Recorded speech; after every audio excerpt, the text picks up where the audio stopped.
wag na wag kayong aalis sa daan, tahakin nyo ang kapatagan. Ito ay ang sinabi ng pinuno ng tribo ng Tabawachi. Kung di lahat kayo ay masasawi. Ito ang kwento ng karne at ng mga minero. Nagyayelo ang gabi ng ika-8 ng Pebrero ng taong 1874. Nagtipon-tipon ang malaking grupo ng kalalakihan sa gitna ng malaking baga. Kasama sa nakaupo ay ang 65 taong gulang na minero na si Israel Swan. Lahat ng tao sa grupo ay mga bihasa na mga minero. Naghahanap sila ng ginto, kaya naman lahat sila ay bihasa na rin sa paglalakbay. Kung saan-saan na sila nakarating, makahanap lamang ng lugar kung saan makamimina ng maraming ginto. Ngunit ilang linggo na sila ay naipit sa lambak na kanilang kinaroroonan. Ito ay dahil hindi nila inaasahan na magiging ganito katindi ang sasagupain nila na bagyo ng yelo. Sa tindi nito, 2 gabi lamang ay umabot na sa 12 talampakan ang yelo sa kanilang kinaroroonan. Sa gitna ng kwentuhan habang sila ay nakadarang sa init ng malaking baga, isa sa kanila ang tumayo at nagsalita. Ang ginoong ito ay nagngangalan na si Alfred Pecker. Ayon sa kanya na kailangan ay agad na umalis na sila. Dagdag nito na mayroon siyang alam na daan kung saan sa loob lamang ng mga 2 linggo ay magdadala na sa kanila sa dapat nila ay pupuntahan sa lambak na kanilang target. Sinasabing sa Colorado, doon na kamimina ng napakarami na mga ginto. Matutupad na sa wakas ang kanilang mga pinapangarap. Matapos ang kanyang pangungumbinsi, muling umupo itong si Alfred at tila ba lahat ay natahimik at napaisip. Samantalang itong si Israel naman ay napatingin sa kanyang mga kasama. Tila ba tinatansya niya kung mayroong nakumbinsi itong si Alfred sa haba ng kanyang litanya. Alam nitong si Israel na marami sa kanyang mga kasama ang ayaw mismo kay Alfred. Ito ay dahil siya ay may sakit na epilepsy. Dahil dito, tila ba walang kumpiyansa sa kanya ang mga kasama nila. Sa kanilang uri ng trabaho, ang lahat ay umaasa sa isa't isa. Lahat dapat ay may pakinabang. Lahat ay dapat lagi na maaasahan. At dahil itong si Alfred ay may epilepsy, pabigat ito na itinuturing nila para sa kanila. Ngunit iba ang tingin nitong si Israel. Si Alfred para sa kanya ay matalino at madiskarte. Labas kung siya ay may epilepsy. Kaya naman ito ay matindi niya na pinag-isipan.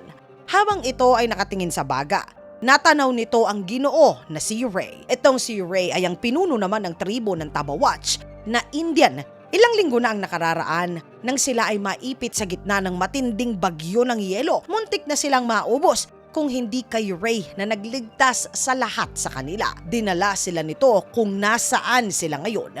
Binigyan ng pagkain, ng tubig, apoy at mga damit upang sila ay manatiling buhay. Ayon kay Ray na palipasin muna ang matinding taglamig bago sila muli ay tumuloy sa kanilang dapat na puntahan. Tumayo ito bago pa na muling makapagsalita itong si Alfred.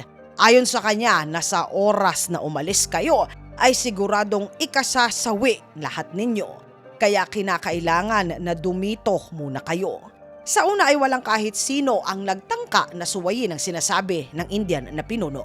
Dahil nga siya nga naman ang nagligtas sa lahat ng buhay nila. Ngunit habang lumalakad ang panahon tila ba nadadagdagan ng pangamba ng ilan sa kanila.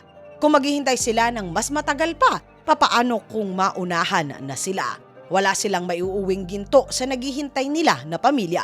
Isa sa nangangambang ito ay mismo itong si Israel. Lalo na at sinabi niya sa kanyang pamilya na naghihintay sa pagbalik niya na huling alis na niya ito. Matapos nito, sa wakas, magsasama-sama na sila, hindi na siya muling lilisan pa at lalayo sa mahal niya na pamilya. Kaya naman labagman sa sinabi ng pinuno ng tribo na nagligtas sa kanila, nagpa siya ito na siya ay sasama na kay Alfred at makikipagsapalaran talaga ito. Ang isa ay naging 2 hanggang sa naging 6 na lahat silang nasasama. At dahil sa tingin ng pinuno ng tribo na hindi na niya mapipigilan pa ang 6 na mga kalalakihan, imbis na makipagtalo siya sa kanila, sila na lamang ay kanya na pinayuhan. Ayon sa kanyang mahigpit na tagubilin, nasundan nito ang daan na kanyang iguguhit para sa kanila. Ito ay ang tanging ligtas na daan para makarating sila ng maayos sa patutunguhan nila. Nagsimulang gumuhit itong si Ray ng isang mapa. Doon sinasabi niya na kailangan sundan nyo ang agos ng ilog sa oras na kayo ay makalabas. Saka sa dulo ay matatanto ninyo ang kabundukan na tinatawag na ang bundok ng San Juan. Diretso itong tumingin sa 6 na kalalakihan. Sabay sambit nito, wag na wag kayong magtatangka na tawirin ang bundok ng San Juan. Sundan nyo ang ilog at kayo ay umikot. Sa pag-ikot ninyo, matatagpuan nyo ang isang kubo. Doon sa kubong iyon ay makakukuha kayo ng mga kinakailangan ninyo. Makakapagpahinga kayo bago kayo ay muling tutuloy sa nais nyo na patutunguhan. Matapos ang seryoso na paliwanagan, tumalikod ang pinuno ng tribo at saka sila ay tuluyan niya na iniwan. Kinabukasan, maagang nagising ang 6 na mga kalalakihan. Sila ay naghahanda na sa kanilang pagtahak sa kanilang nais na puntahan. Isa sa kanilang kasama ang nagsabi na tutulong ito na magbitbit ng kanilang mga gamit. Papasanin ng kanyang kabayo ang kanilang mga daladalahin hanggang sa abot ng kanyang makakaya. At dito ay diretso na tumuloy na sila. Halos takip silim na nang magsabi ang kasama nila na hindi na kaya pa ng kabayo niya na magpatuloy pa. Kaya naman ibinaba nito ang gamit nila at sila ay tuluyan niya rin na iniwan na. Habang naglalakad, bitbit nitong si Israel ang isang takure na mayroong nagbabaga na uling. Dahil sa init nito, naiibsan ng lamig na kanyang nararamdaman. Bukod dito ay magagamit din niya ang uling na bitbit niya kung sakaling mabasa ang kanyang posporo upang madali na makagawa ito ng panibago na apoy. Sa kanyang paglingon na tanaw nito, ang tila ba miserableng itsura nitong si Alfred. Tila ba hirap na hirap ito sa lamig. Habang pinagmamasdan nito ang kasama na hirap sa kalagayan niya, bumalik sa alaala niya ang dinanas nitong kasawian sa buhay niya. 2 beses na itong si Alfred ay nasipa paalis ng serbisyo bilang isang sundalo dahil nga sa sakit na epilepsy na taglay nito. At dahil hindi siya makabasa ng magpatato ito, ay namali pa ang spelling ng sariling pangalan niya. Imbis na Alfred ay Alfred ang naipatato niya sa balat niya. Dala ng awa, tila ba anak na ang itinuring ni Israel sa kanya. Ito marahil ay dahil kalahati ang agwat ng edad nilang dalawa. Inabot nitong si Israel kay Alfred ang tanga nitong takore na may uling. Dahil dito naibsan ang lamig na nararamdaman ng mas nakababata niya na kasama. Sabay sila na naglalakad at bilang pasasalamat, inabot naman ni Alfred kay Israel ang dala nitong nakalalasing na inumin. Lumipas ang 2 linggo. Ito ay naging 4 na linggo. Wala nang narinig pa sa pangkat ng una na mga lalaki na lumisan. Walang nakaalam kung ano nga ba ang nangyari sa kanila. Walang paraan ang mga kasama upang hanapin sila o kahit man lang humingi ng tulong para naman matulungan sila. Lahat ito ay nagbago ng 16 ng Abril ng taong 1874. Sa base sa paanan ng kabundukan, habang nagkakape ang mga opisyal ng kapulisan, biglang malakas na bumukas ang pintuan. Doon isang lalaki ang may dalang sandata na dibala ang tumambad sa kanila. Nang kanila itong pagmasdan, gulo-gulo ang buhok nito. Napakahaba ng balbas at napakarumi ng kasuotan nito. Sa itsura ng taong ito, tila ba papano ito sa kanilang mismo na harapan. Kaya naman agad-agad na siya ay kanila na tinulungan. Agad nila itong binalot ng kumot, binigyan ng tubig at makakain. Sunod-sunod ang pagngasab ng Ginoo ng pagkain, ngunit bigla na lamang ito ay naduwal. Marahil sa tindi ng kabusugan, paulit-ulit itong humingi ng paumanhin sa mga Ginoo sa kanyang pagkakalat ng duwal. Ayon sa kanya, mahigit 2 linggo ito na nasa lamig at ilang. Baka daw ang bituka niya ay naapektuhan na. Doon nagpakilala ang Ginoo. Ang pangalan daw niya ay Alfred. Sabay nitong tinanong kung may mga kasama ito na unang nakarating kaysa sa kanya. Ngunit ayon sa mga kapulisan na walang ibang dumating, tanging siya lamang at wala nang nauna pa sa kanya. Dito na tinanong sa kanya ng mga kapulisan kung ano nga ba talaga ang nangyari sa kanya. Napapikit itong si Alfred. Tila ba napakasakit ng kanyang naranasan. Humugot ito ng isang napakalalim na hininga at sa kadahang-dahang ikinuwento niya ang naganap sa grupo niya. Ayon kay Alfred na nang umalis sila sa tribo na tumulong sa kanila ay nagiging maayos na ang panahon. Hindi na ganun katindi ang pag-ulan ng yelo. Ngunit pagdating ng 3 araw nila sa paglalakad, bigla na lamang na ang panahon ay sumama at ang bagyo ng yelo ay mas umulan ng napakalala. Dahil dito nagpasya sila na wag sundin ang sinabi ng pinuno ng tribo na si Ray at nag-shortcut din sila sa bundok ng San Juan. Doon napansin ito na iniiwanan siya ng kanyang mga kasama. Dagdag ni Alfred na ito ay malamang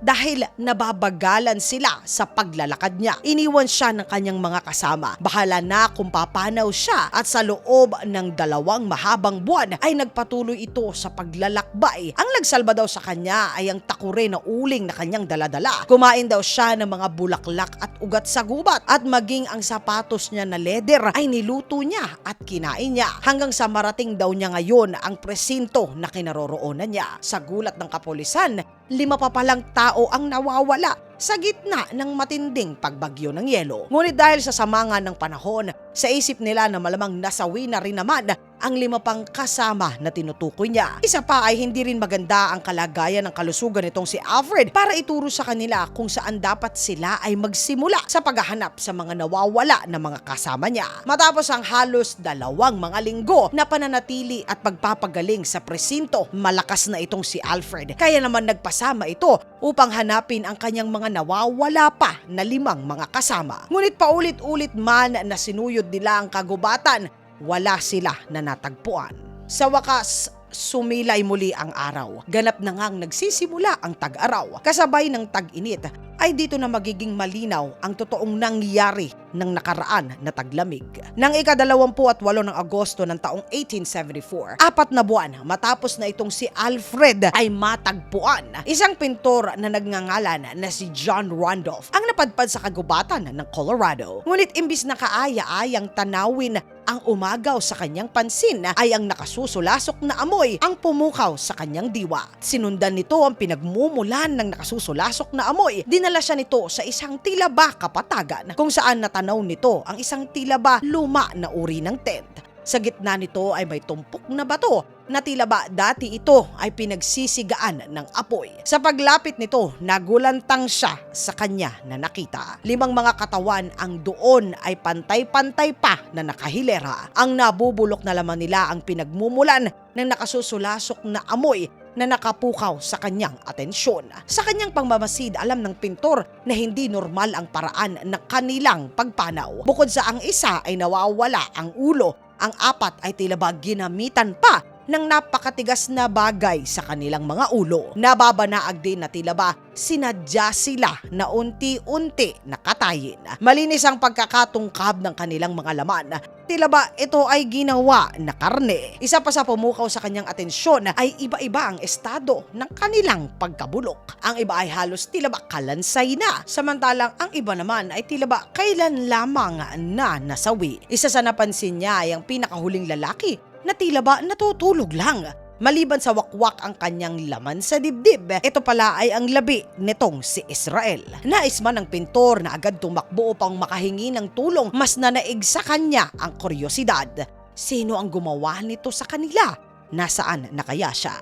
Kaya naman labag man sa sinisigaw ng utak niya, naglakad-lakad ito sa kapaligiran.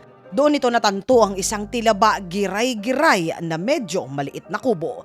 Sa isip-isip nito, malamang dito nakatirang gumawa nito sa kanila.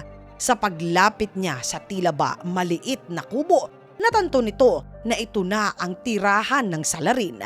May mga naiwan pang gamit sa loob.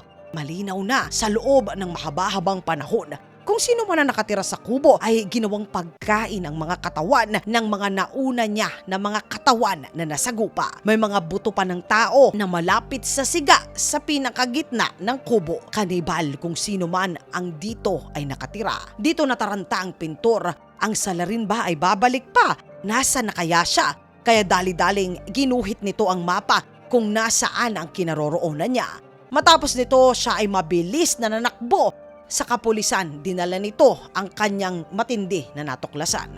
Lumabas sa investigasyon na nang iniwan pala itong si Alfred, sila ay dumiretso at nagtayo ng isang maliit na kampo. Ngunit isa-isa ay may umatake sa kanila. Kinuha ng salarin ang buhay nila. Saka ginawang karne ang katawan nila at kinain niya. Ang gumawa nito, mga katinagalog ko, ay walang iba kung hindi ang iniwan nilang kasama na si Alfred. Walang iba. Ito na ang kumumpleto sa nawawalang kapaliwanagan kung bakit sa loob ng 2 buwan ay nagawa ni Alfred na mabuhay. Dagdag ng mga investigador, 4 sa mga biktima ay tulog nang atakihin sila maliban sa ika-5. Si Israel ay lumaban para sa buhay niya. Itinanggi man itong si Alfred ang pagkuha niya sa buhay ng 5 pa niya na mga kasama. Ayon sa kanya, isa lamang ang kanyang hindi sinasadya na nakuhang buhay.